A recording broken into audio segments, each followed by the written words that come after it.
Freunde, hallo. Mein Name ist Frederik und ich freue mich, euch auf meinem Kanal zu begrüßen. Macht es euch bequem, im Auto, zu Hause, im Büro, im Fitnessstudio oder einfach mit dem Handy in der Hand.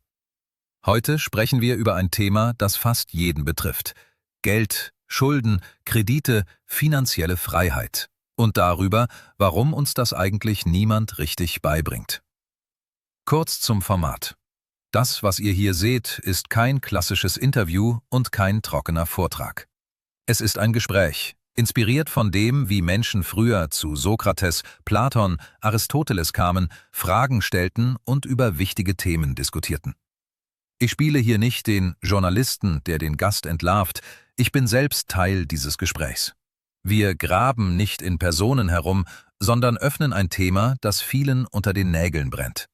Warum leben so viele nicht so, wie sie träumen, sondern wie es halt gerade geht und was man dagegen tun kann?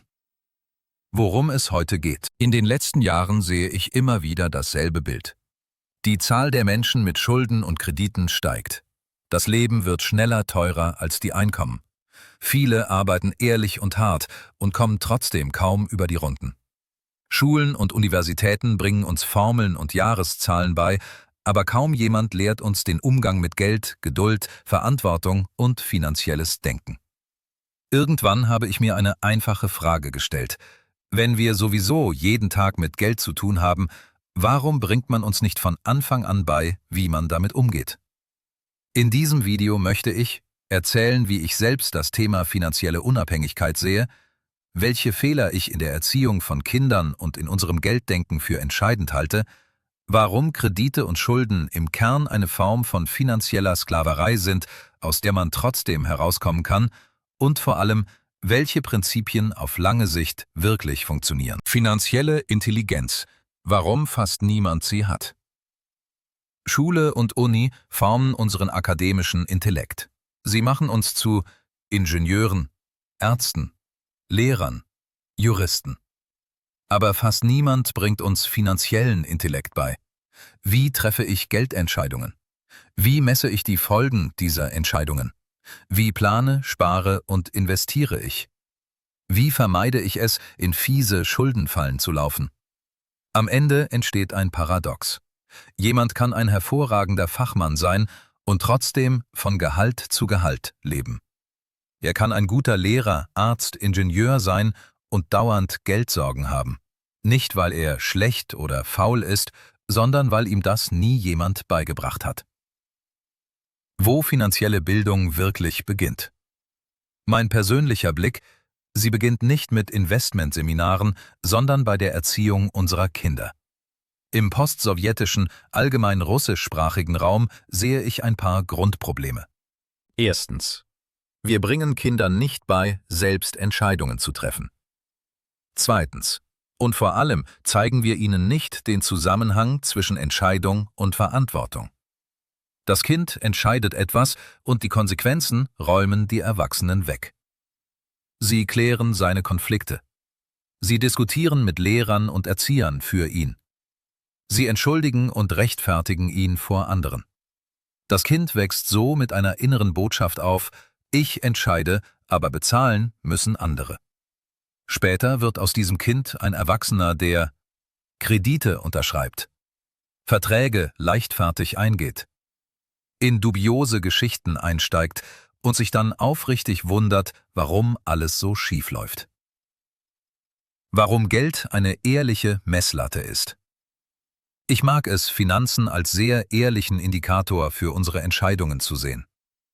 Gute finanzielle Entscheidung, mittelfristig sichtbar in Vermögen, Rücklagen, Einkommen. Schlechte Entscheidung lässt sich fast immer in Euro, Dollar oder Franken beziffern.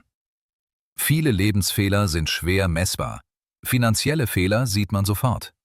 Wie viel du verloren hast, wie viel du zu viel gezahlt hast, für wie viele Jahre du dich selbst in Ketten gelegt hast.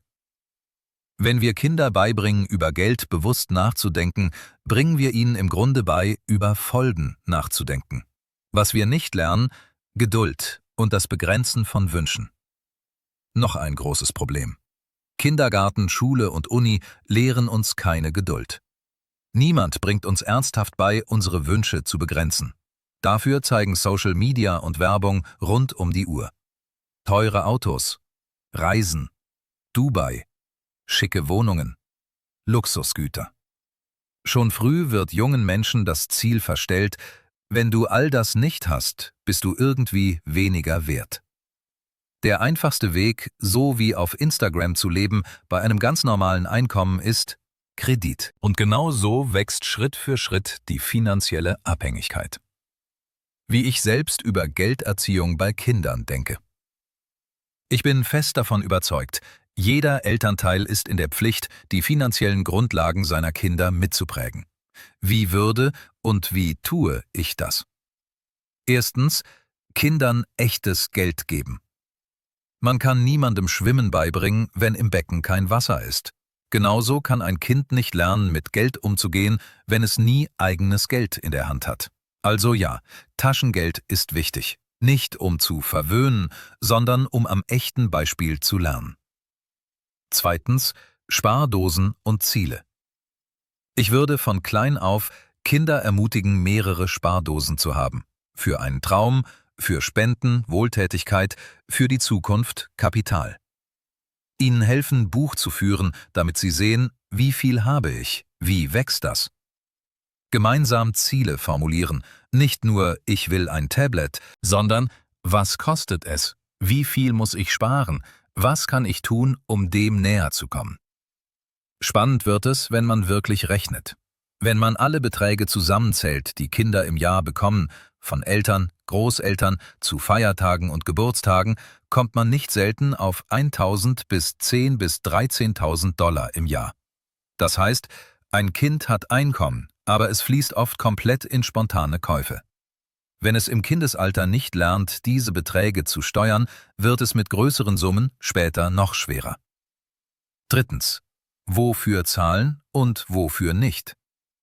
Meine Haltung: für Noten und Schulleistungen würde ich nicht bezahlen. Lernen ist in erster Linie für das Kind selbst. Für echte Hilfe in der Familie aber schon. Aufräumen, putzen, mitdenken und Verantwortung übernehmen. So sieht das Kind einen klaren Zusammenhang. Wert geschaffen, Geld bekommen. Finanzielle Freiheit bei kleinem Gehalt, geht das überhaupt? Eine der häufigsten Fragen: Frederik, ich verdiene 500 bis 1000 Euro im Monat, alles wird teurer, wie soll ich da von finanzieller Freiheit reden? Es gibt eine Regel, an die ich selbst stark glaube. Hab keine Angst vor hohen Ausgaben, hab Angst vor niedrigen Einnahmen. Wenn dein Einkommen extrem klein ist, ist dein Sparpotenzial sehr begrenzt. Ja, man kann hier und da sparen, aber das allein macht dich nicht frei. Also müssen wir nicht nur an den Ausgaben, sondern an den Einnahmen arbeiten. Welche Wege sehe ich? Weg 1. Mehr Verantwortung, mehr Wert. Wenn du angestellt bist, übernimm mehr Verantwortung.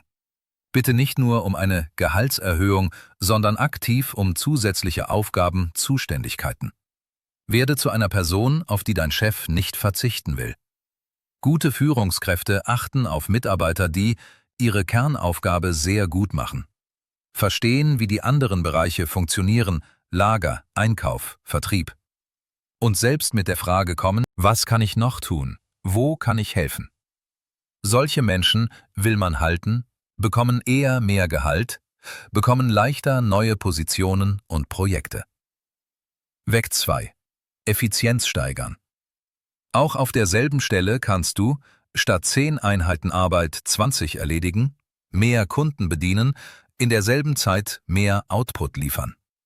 Wenn du am Ergebnis beteiligt bist, steigt dein Einkommen direkt. Wenn nicht, ein guter Chef wird das trotzdem irgendwann sehen. Weg 3. Sinekure plus Nebeneinkommen. Es gibt eine interessante Strategie aus der Kreativszene, die Sinekure. Das ist eine relativ ruhige, sichere Stelle, bei der eher Anwesenheit als Höchstleistung zählt: Pförtner, Nachtwache, Empfang, Kontrollposten und so weiter. Und parallel baust du dein eigenes Ding oder deinen Freelance auf. Beispiele: Du bist Buchhalter, kommst mit deiner Arbeit gut zurecht. Abends berätst du 2 Stunden kleine Firmen gegen Honorar. Du bist Marketingfachmann. Du betreust ein paar Kunden auf Freelancer-Basis. Du hast ein Handwerk. Du nimmst nach Feierabend Aufträge an. So kannst du Einkommen aufbauen, ohne sofort den Hauptjob aufzugeben. Weg 4. Selbstständigkeit, Business. Wenn du genügend Erfahrung, Kunden und Selbstvertrauen hast, kannst du komplett in die Selbstständigkeit gehen oder ein Unternehmen gründen, allein oder mit Partnern. Aber die Grundlage ist immer dieselbe. Mehr Verantwortung, mehr Wert, mehr Einkommen. Schulden und Kredite. Raus aus der Schuldenfalle. Kommen wir zum schwersten Teil. Ich habe Menschen gesehen, die bis zum Hals in Schulden stecken, von Krediten erdrückt werden, ständig Anrufe von Banken bekommen und ernsthaft über Suizid nachdenken. Zuerst will ich etwas sehr klar sagen. Schulden sind eine Form von finanzieller Sklaverei. Aber aus dieser Sklaverei gibt es Wege heraus. Nicht durch ein Wunder, sondern durch Veränderung im Denken und Handeln. Schritt 1. Aufhören, sich selbst zu bemitleiden. Solange du klagst, die Bank, den Staat, die Partner, die Familie beschuldigst, siehst du keinen Ausweg. Denn die Logik dahinter ist, ich bin gut, die anderen sind schlecht. Wenn sie schlecht sind, sollen sie sich ändern. Warum sollte ich mich ändern? Aber sie werden sich nicht ändern, und dein Leben ist deine Verantwortung. Schritt 2. Verantwortung übernehmen. Ja, es kann sein, jemand hat dich betrogen. Du bist an Betrüger geraten, Währungskurse sind explodiert, ein Partner hat dich hängen lassen. Aber irgendwo unterwegs gab es deine Entscheidung. Zu unterschreiben, mitzumachen, an das schnelle Wunder zu glauben, keine Risiken zu rechnen. Solange du dir nicht ehrlich sagst, ich habe diese Entscheidungen getroffen und jetzt ist es meine Aufgabe, die Folgen zu tragen, gibt es keine echte Bewegung nach vorne. Schritt 3. Aufhören, weiterzugraben. Ein typischer Fehler. Ein Projekt geht schief, du machst Schulden, um es zu retten. Dann noch ein riskanteres Projekt, um das erste Loch zu stopfen. Dann ein drittes, um das zweite zu decken. Das Loch wird nur tiefer. Es gibt ein bekanntes Zitat von Warren Buffett. Wenn du merkst, dass du in einem Loch sitzt, ist das Erste, was du tun musst, aufhören zu graben. Also, keine neuen, genialen Ideen auf Pump. Zuerst anhalten. Schritt 4. Auf die Gläubiger zugehen, nicht vor ihnen fliehen. Das ist schmerzhaft. Es kratzt am Ego. Aber es ist der einzige erwachsene Weg. Geh zu denen, denen du Geld schuldest.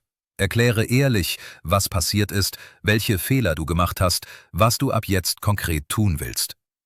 Lege einen realistischen Rückzahlungsplan vor, auch wenn er lang und unbequem ist.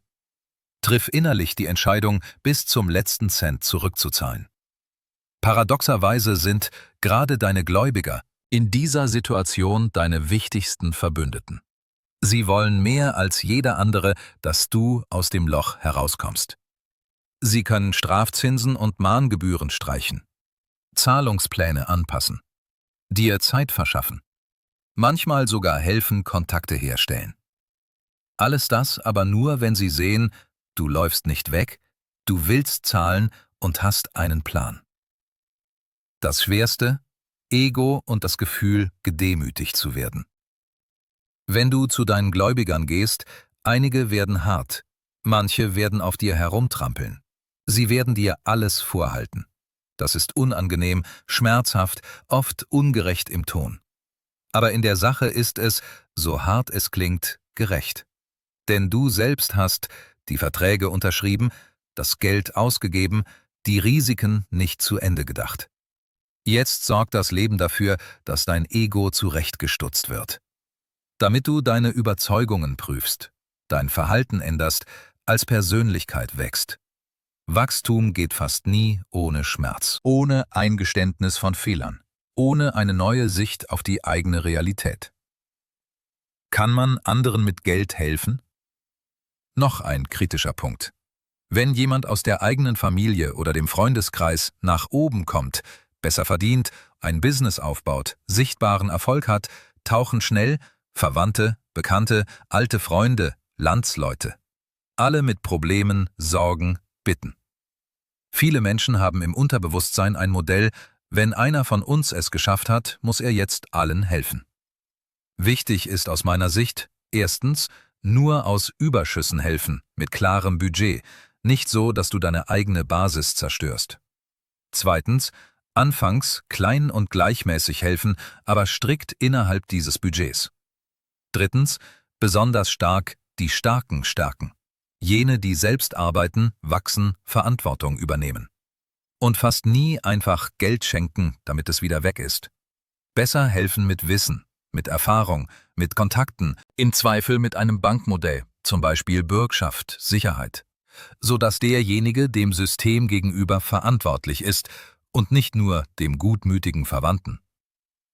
Je mehr wir Probleme einfach mit Geld zuschütten, desto weniger schaltet der Kopf ein, desto schwächer wird der Mensch. Meine persönliche Haltung und eine Bitte an euch. Ich erzähle das nicht, um irgendjemanden zu verurteilen. Ich selbst habe viele finanzielle Fehler gemacht. Ich kenne Schulden, Stress, Angst und den Wunsch, einfach alles hinzuschmeißen. Ich heiße Frederik und ich mache diesen Kanal nicht, um Moralpredigten zu halten, sondern um Erfahrungen zu teilen, die sich bewährt haben. Beobachtungen, echte Geschichten, Prinzipien, die in der Praxis funktionieren. Wenn ihr in diesem Video auch nur einen Gedanken gefunden habt, der euch berührt hat, euch nachdenklich gemacht hat, euch einen konkreten nächsten Schritt gezeigt hat, dann habe ich eine Bitte an euch: Abo, Like und Kommentar. Erstens, abonniert diesen Kanal. Für euch ist es ein Klick, für mich ist es ein klares Zeichen, dass ihr solche tiefen, längeren Gespräche braucht. Zweitens, gebt dem Video einen Like. YouTube-Algorithmen achten zuerst auf Zahlen und euer Like hilft, dass diese Folge Menschen erreicht, die gerade in Schulden versinken, sich hoffnungslos fühlen und dringend eine andere Perspektive brauchen. Drittens, schreibt einen Kommentar. Was hat euch am meisten berührt? Schulden, Kredite, Kinder und Geld, finanzielle Freiheit, Hilfe für Verwandte? Womit seid ihr nicht einverstanden? Worüber wünscht ihr euch ein eigenes Video? Eure Kommentare sind nicht einfach Feedback, sie sind eine Landkarte dessen, was euch wirklich beschäftigt und die Basis für kommende Gespräche hier auf dem Kanal. Danke, dass ihr bis zum Ende dabei geblieben seid. Passt auf euch auf euren Kopf, eure Entscheidungen und euer Geld. Mein Name ist Frederik. Wir sehen uns in den nächsten Videos, wenn ihr mit eurer Aktivität und euren Abos zeigt, dass euch genau dieser Format wirklich wichtig ist.